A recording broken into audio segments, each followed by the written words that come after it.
क्या कहेंगे जिस तरह से कल राहुल गांधी का कार्यक्रम भी है, कल पहुंच रहे हैं यहाँ पे, और जो एक बात आ रही है कि नरेंद्र मोदी को कांग्रेस कार्यकर्ताओं ने गाली दी थी, उसको अरेस्ट भी कर लिया गया है। कॉलेज इस बारे में क्या कहेंगे इस बारे? देखिए, बात है कि उस तरह के बहुत अल्प बुद्धि वाले लोग होते हैं जो इस तरह के भाषा के प्रयोग करते हैं। क्योंकि माननीय प्रधानमंत्री जी हमारे राष्ट्र के गौरव हैं, और वैसे नेता के विषय में उस तरह के गलत बात बोलना, गलत माने गाली गलौज करना बहुत माने समझिए कि संकीर्ण और क्षुद्र मानसिकता के परिचायक है। और उन लोगों के लिए यही है कि सख्त से सख्त वैसे व्यक्ति को सज़ा होनी चाहिए, वैसे व्यक्ति को ज़रूर सज़ा होनी चाहिए, ताकि अगला सबक सीखे कि इस तरह के किसी भी बड़े नेता के विषय में अगर हम गलत बात बोलेंगे और उनके परिवार पर किसी प्रकार का उंगली उठाने का, किसी के माता पिता के विषय में कुछ बोलने का अधिकार राजनीति में किसी को नहीं होता है, व्यक्तिगत जीवन में किसी को दखल देने का। और माननीय प्रधानमंत्री जी के माताश्री के विषय में वो व्यक्ति बोला है, वो समझिए कि उनको नहीं, पूरे राष्ट्र को अपमान करने का प्रयास किया है।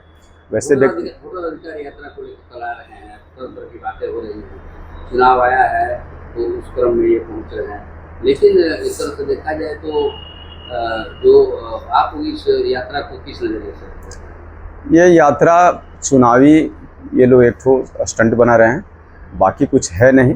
इन लोग के पास, विपक्ष के पास कोई मुद्दा रह नहीं गया है कि वैसे मुद्दा लेकर के वे जनता के बीच में जाएं। और जो ये वोटर वाली बात कर रहे हैं, तो चुनाव आयोग का अपना एक अधिकार है, जिस अधिकार के तहत वो जितना समाज को स्वच्छता प्रदान कर सके, समाज को जितना अच्छा से अच्छा वो चुनाव करा सके, उसके लिए चुनाव आयोग हमेशा प्रयासरत रहती है। और हम लोग के समाज में काफ़ी ये बात के प्रसार है, और सब लोग जानते हैं कि पूरे भारतवर्ष में, बंगाल हो, बिहार हो, या कई राज्यों में, उड़ीसा हो, सभी जगहों पर अवैध घुसपैठिए जो हैं, जो विदेशी घुसपैठिए हैं, वे देश के अंदर में घुस गए हैं। और आकर के यहाँ के मिलीजुली से कुछ गलत लोग, जो जिनकी नैतिकता भ्रष्ट हुई है इस देश में, वैसे लोगों से मिलजुल करके वे लोग आधार कार्ड वगैरह, वोटर कार्ड वगैरह बना लेते हैं और यहाँ के मूल निवासी बनने का प्रयास करते हैं। यहाँ तक कि कुछ लोग वैसे में भारत में नौकरी भी कर रहे हैं, जो विदेशी हैं और यहाँ पे नौकरी कर रहे हैं।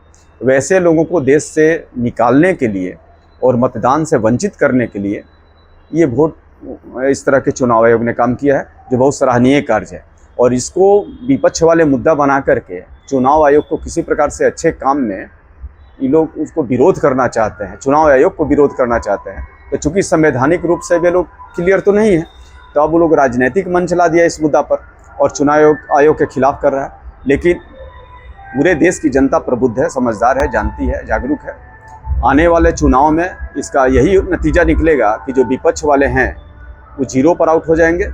और बिहार के चुनाव में देखिएगा, जो भी लोग थोड़ा सा अनुमान लगा रहे हैं, जो हमारी जो नीति है, हमारी मांग है कि 2025 225 जो हम लोग की पार्टी की जो नारा है, ये देखिएगा, नारा हमारा 100% सत्य होगा और हम लोग की भारी बहुमत की पुनः सरकार एनडीए की बनने वाली है बिहार में। और ये जो विपक्ष महागठबंधन वाले हैं, इनके पास कुछ मुद्दा है नहीं, और जिस मुद्दा को उछालना चाहते हैं उसमें खुद वो फंसते जा रहे हैं जनता के बीच में।